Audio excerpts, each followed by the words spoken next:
ลกตลอด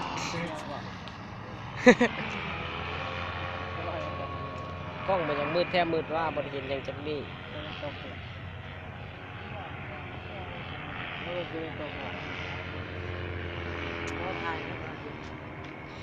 อันสบายดีเนาะอันมื้อนี้เฮามาลิ้นอยู่แคมป์ของเนาะ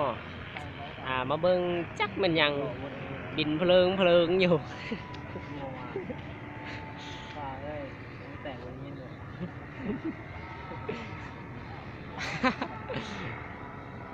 อันมาเบิ่งนกแอนเนาะจักมันยังเลิงเฮ้ออยู่บินว่องอยู่แต่บงผ้าผู้โอ้ยมืดคืออยู่กล้องในนี้สิ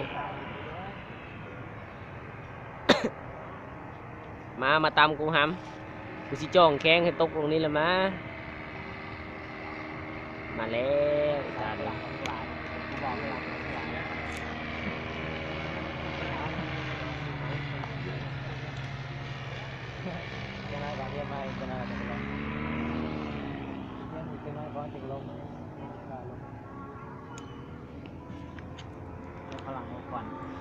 โอ้ทานเบมันเท่เว้ย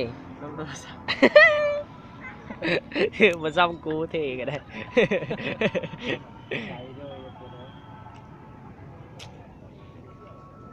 อันสบายดีน้องมื้อนี้เฮามาเล่นอยู่แคมป์ของดอนจันทร์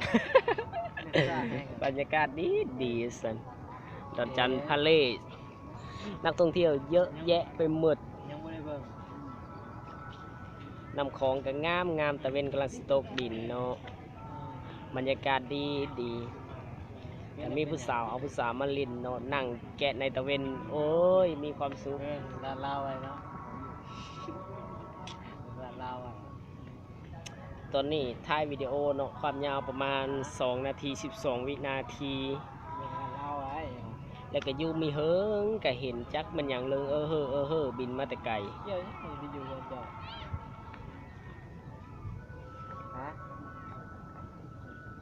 โอ้ยนอนอยู่โต๊ะก็ได้คนมาแต่ใส่เลยนอนถอดโทรศัพท์ก็ได้คนขี่จ้องสงสัยมาแต่ประเทศไทยเนาะมียังเห็น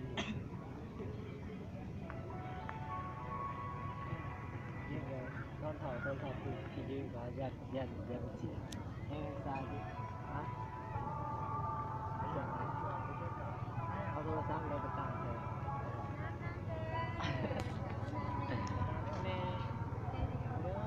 ก็เตือนกันอยู่ตรงแห่งงานน้ำเด้อน้ำบอ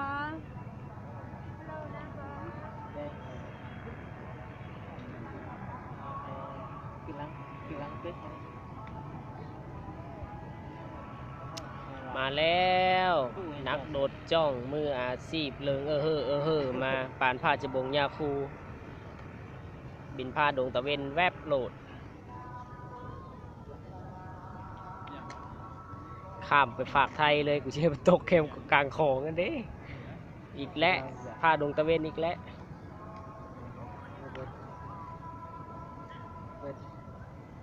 คือบ่บิน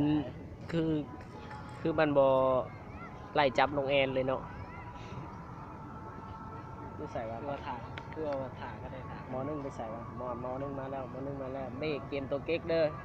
สุดท้ายเอามึงเข้ากับคนขี่จ้องนำนี่ฮะมาแล้ว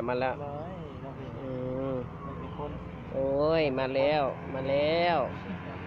นสิตามหัวสุเจ้าวันนี้แล้วโอ้เท่เว้ยเอ็ดตะมือ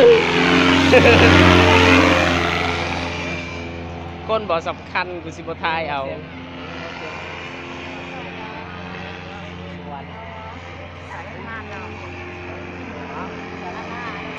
ฮะ2,500เอา2 อันนะโดย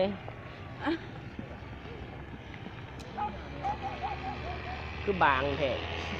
เลิกกับต้นนั้นนาได้บ่ได้เอาตัวนี้นาโอ้ยยาเลยสกินกินต้นน้อยๆเอ็นเลยไปกับหมดแล้วบัดนี้ แฮมกินปลาหมึกปิ้ง เอาไปวางกิน วางแล้วเขาขี้คาดว่าน้ำมึง เอาคือเปิดไว้ โอ้ยตะเวนกำลังสิตกดินเนาะ ก็เอาไปแท้ไว้บ้านนั่นนะต้องปรับหมดเปล่าเปิดปรับเลยวะ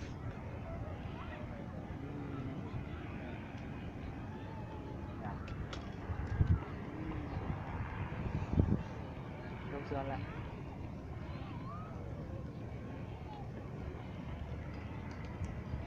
ลงเชือนละฮะ อย่าให้มันบินเกาะกันเลยเนาะคือหักกระทก เบนปางลงงั้นโอ้ยสุดยอด หาเลยน ท่านเบมันก็เนาะอยู่เบิ้งนาตี้เขาขี่ยนต์นะพวกบังด้วยตะเวนตลอด ำนะ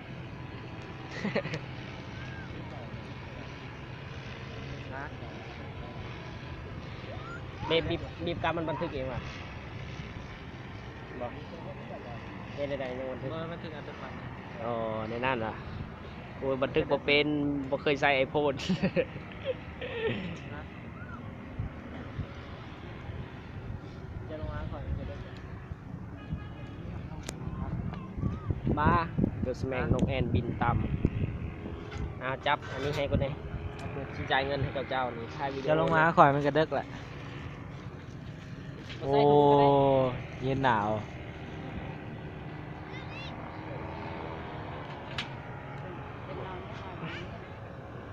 เปะมีเงิน5,000อ่ะ เล็กมัน อ๋อจับเหรอ อันเดียวกัน เย็นหนาวไม่ได้วะ น้ำเลยนี่น้ำหมดที่น้ำลายเองแค่เดียวได้แค่เดียวได้นี่น้ำหมดที่น้ำลายนี่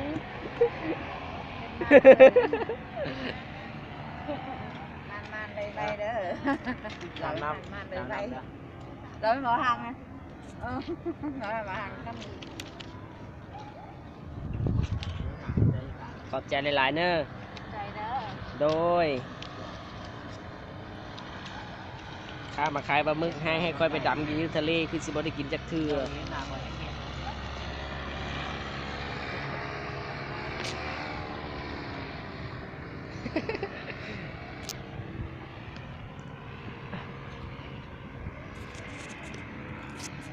อะไรวะ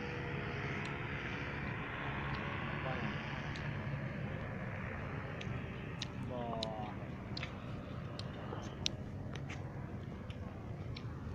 โอ้ตะเวนเนาะ